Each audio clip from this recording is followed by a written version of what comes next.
It's a privilege to be the first presenter in this webinar.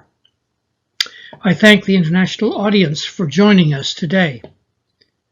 I was introduced to the possibility of 3D geological modeling during a sabbatical research period at TNO in 1988. At that time, computing technology was very different than from today.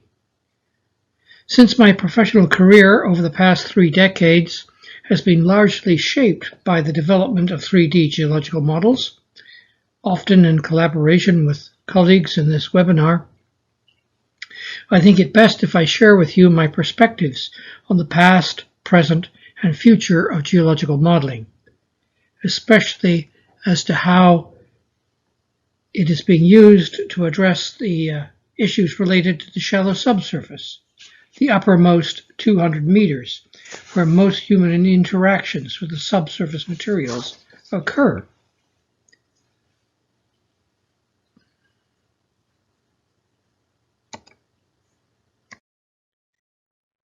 My presentation has 4 components. What is a geological model? The evolution of multidimensional geological modeling, continuing challenges and opportunities, and expanding applications of the models. What is a geological model?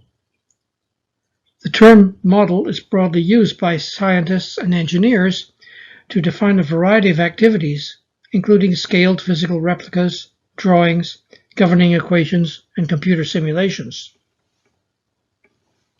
The illustrated small wooden block models are 19th century 3D geological models. In 2014, a report titled "The Use of Engineering Geological Models" proposed the definition: a model is an approximation of reality created for the purpose of solving a problem. While this definition is elegant, a caveat exists when applying it to geological models issued by geological survey organizations, because these models are produced for multiple uses, just like their map predecessors. The transition from paper map publication environment to a fully digital computational approach adds flexibility and capability to the assessment and interpretation of subsurface conditions, but it requires considerable changes in operation and management functions within the organizations. Geological models integrate multiple data sources with varying detail and geospatial coverage. Geological models continue to rely on geological observations from the field, a critical function which remains at the heart of the process.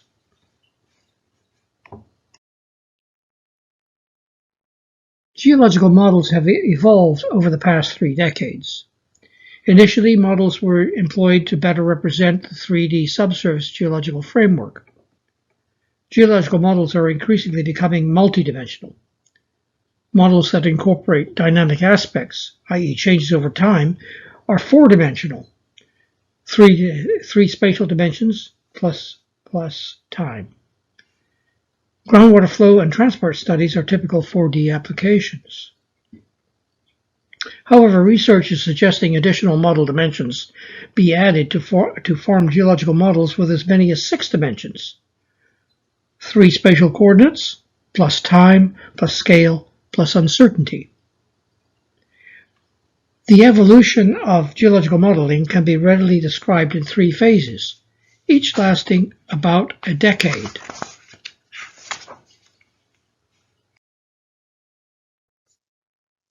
In the 1985-95 decade, the focus was on fundamentals. Can we do it? Several, mostly academic research groups addressed fundamental research topics related to spatial data handling and representation of geological features. These efforts were initially constrained by existing computer software and hardware limitations. The advent of the first modern computer workstation in the middle of this period encouraged these developments. The illustration shows a 1991 graphics workstation which provided groundbreaking graphical representations, but cost $250,000 and weighed over 100 kilograms. In the 1995 to 2000 decade, the focus became, how do we do it? Increasingly powerful personal computers that could support all the modeling requirements replaced the expensive graphic workstations and made possible the widespread adoption of geological modeling. The first commercial 3D geological modeling software products encouraged further experimentation with geological modeling. Some geological surveys and mineral energy groups continued to develop geological modeling capabilities. In the decade 2005 to 2015, and continuing to the present time, the focus evolved to why are we doing it? Sophisticated geological models became an established fundamental capability of many geological surveys. Applications of geological models became accepted by additional user communities. In some cases, the use of geological models showed immediate economic benefits.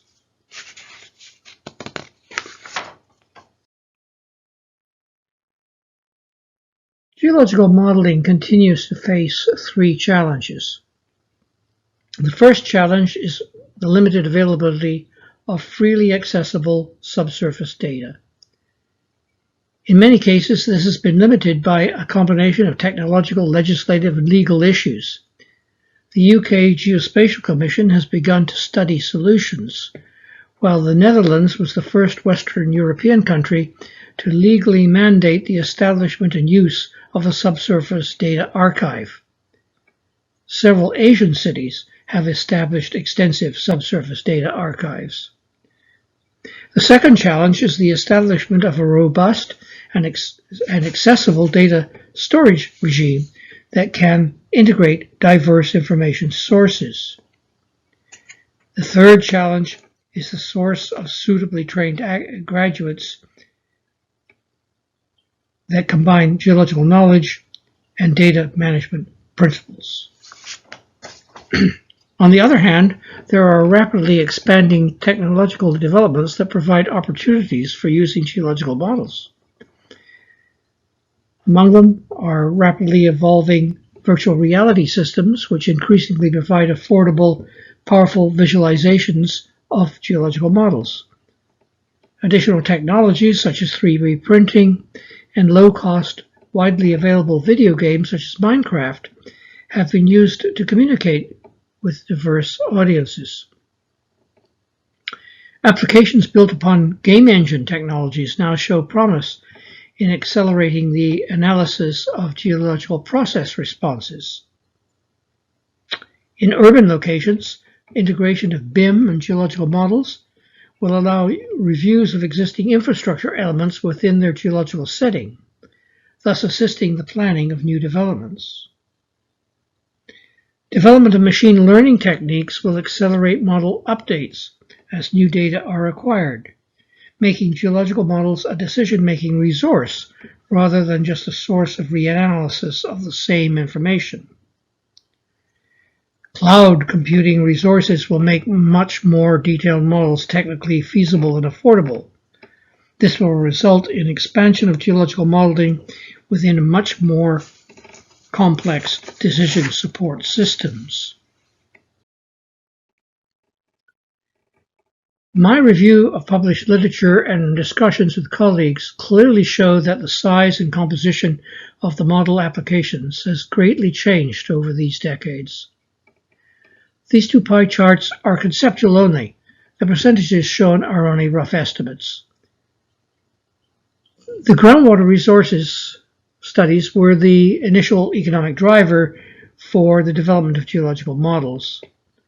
Groundwater applications remain important, but additional applications have become increasingly viable, mainly in support of geothermal resource evaluation, infrastructure design, and urban development and redevelopment. As the application pie continues to rapidly expand, geological models are being accepted as a valuable resource management and planning tool.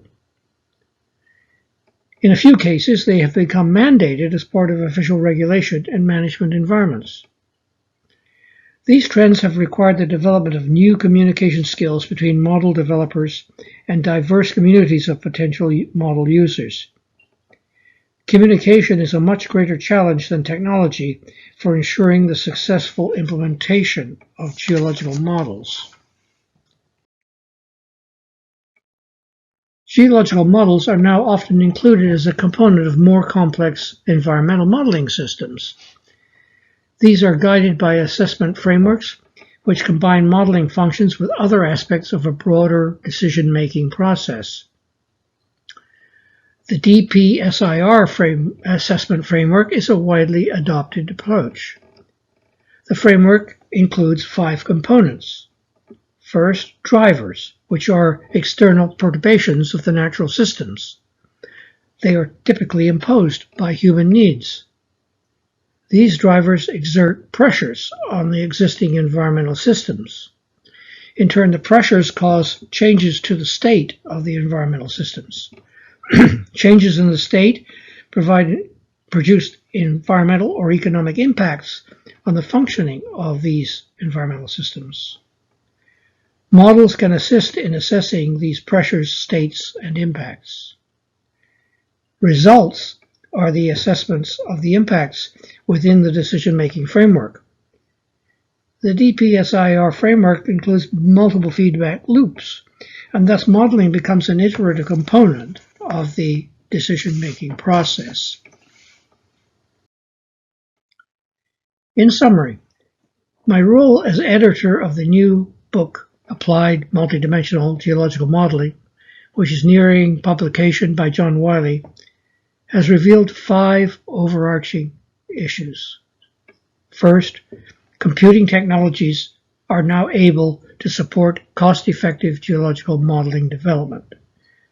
Second, the geological models are increasingly becoming part of a decision-making process throughout the risk management cycle. Communication of model capabilities to very diverse audiences remains an obstacle, however. Big data, cloud computing, and new visualization techniques will greatly influence the evolution of multidimensional geological models. New and very large user communities concerned with the economic and environmental risks associated with climate change, sustainability, and green finance concerns are already searching for suitably integrated models that can assess these risks. Regulatory requirements to govern investment decisions have been proposed. Their adoption will greatly expand the demand for geological data and their models.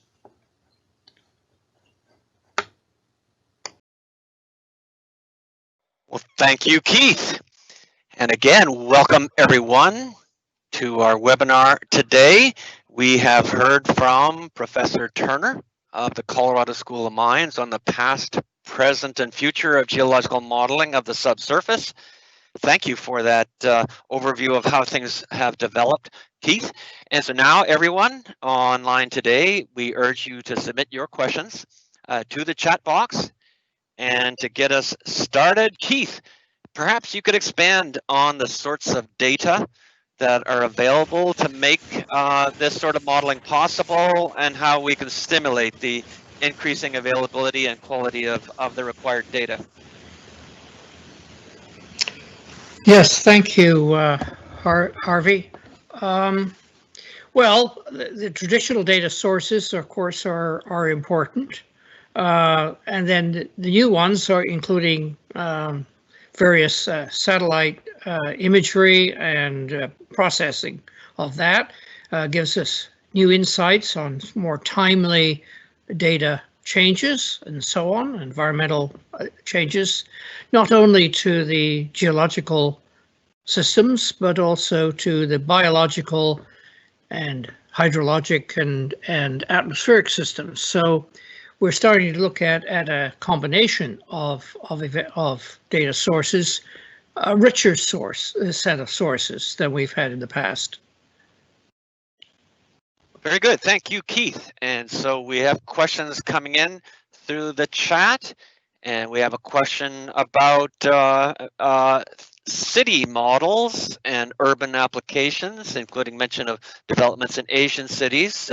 Keith, would you like to comment on the influence of urban models in this field? Yes, okay. Well, several Chinese cities have established fairly large databases. Of course, they have a different sort of governmental structure and are able to mandate such things more easily than in the West.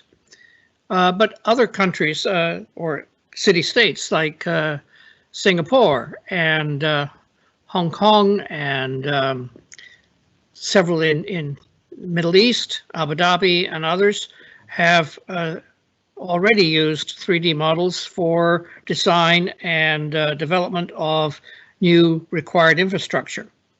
So as far as the urban modeling is concerned, that's moving forward.